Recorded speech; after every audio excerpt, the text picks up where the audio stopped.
யாழிசையாழின் உறவுகளோடு இனிதே இணைவது நான் உங்கள் சிநேகிதி சசிகலா திருமால்.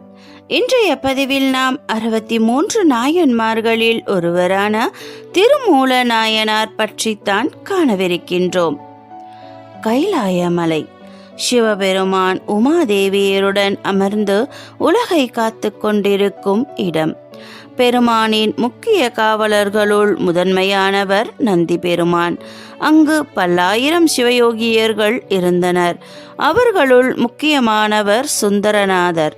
இவர் நந்தி பெருமானிடம் சிவயோக நெறிகளையும் அட்டமா சித்திகளையும் கூடுவிட்டு கூடுபாயும் திறமையையும் கற்றிருந்தார்.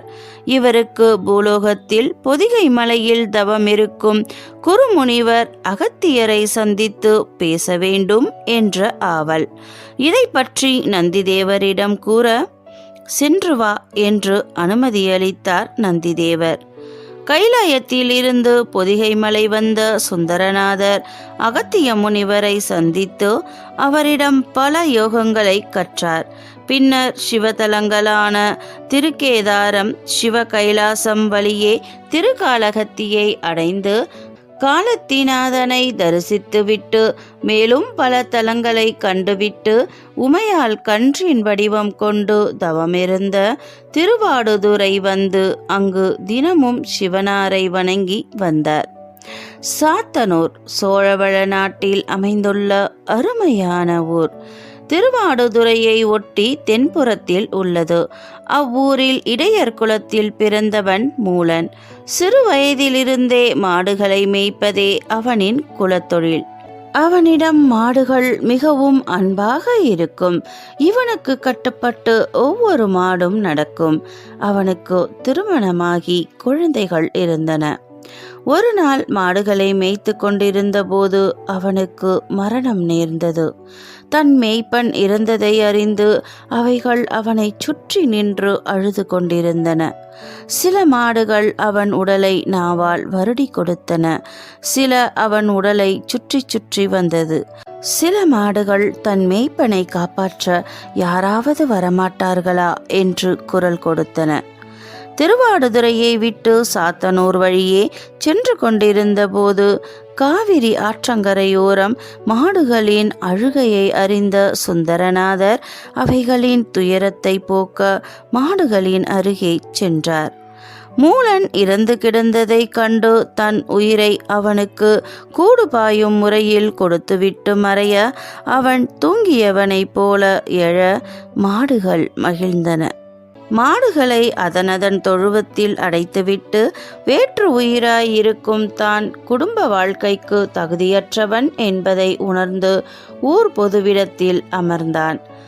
தன் கணவனை இரவு நெடுநேரமாகியும் காணவில்லையே என்று வெளியே போய் தேட சிலர் அவளிடம், உன் கணவன் யோகியைப் போல நடுக்கல்லில் அமர்ந்திருக்கிறான் என்று கூற, அவன் அமர்ந்திருக்கும் இடத்திற்கு சென்று, இங்கு ஏன் அமர்ந்திருக்கின்றீர்கள், வீட்டிற்கு வாருங்கள் என்றழைக்க, இனி வீட்டிற்கும் எனக்கும் எந்த சம்பந்தமும் இல்லை, நான் முற்றும் துறந்த துறவியாகிவிட்டேன் என்று கூறினான் மூலன்.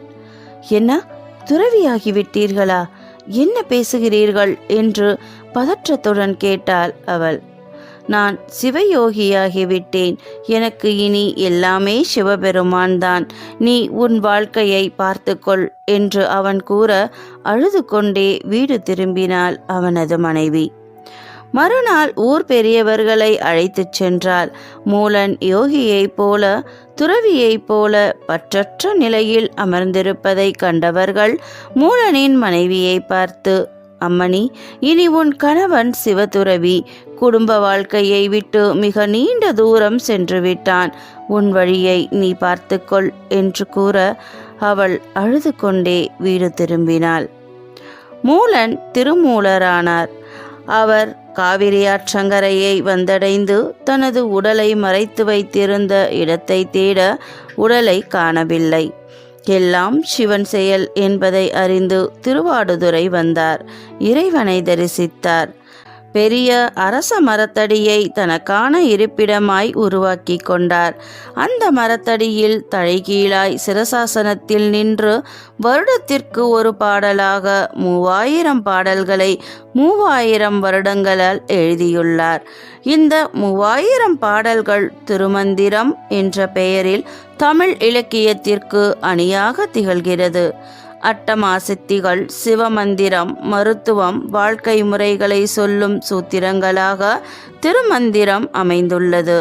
உடம்பார் அழியின் உயிரார் அழிவர் என்று உடம்பை போற்றும்படி சொல்லும் திருமந்திரம், ஒன்றே குலமும் ஒருவனே தேவமும் நன்றே நினைப்பீன் என்று தெய்வத்தின் தன்மையையும் கூறுகிறது. திருமந்திரம் திருமூலமானது தமிழின் அற்புத களஞ்சியமாகும். திருமூலத்தை இயற்றிய பின்னர் ஓர் நாள் நள்ளிரவு இறைவன் அவர் முன் தோன்றி மேலே வருக என்று கூறிவிட்டு மறைந்ததும் இவர் புஷ்பக விமானத்தில் ஏறி கைலாயம் அடைந்தார். அங்கு அவருக்கு சிவகணங்களும் சிவனடியார்களும் மிக சிறப்பான வரவேற்பை அளித்தனர். திருச்சிற்றம்பலம். சரி நண்பர்களே, இந்த வீடியோ உங்களுக்கு பிடிச்சிருந்தா லைக் பண்ணுங்க, கமெண்ட் பண்ணுங்க, ஷேர் பண்ணுங்க, மறக்காம சப்ஸ்கிரைப் பண்ணுங்க ஃப்ரெண்ட்ஸ். நன்றி, வணக்கம்.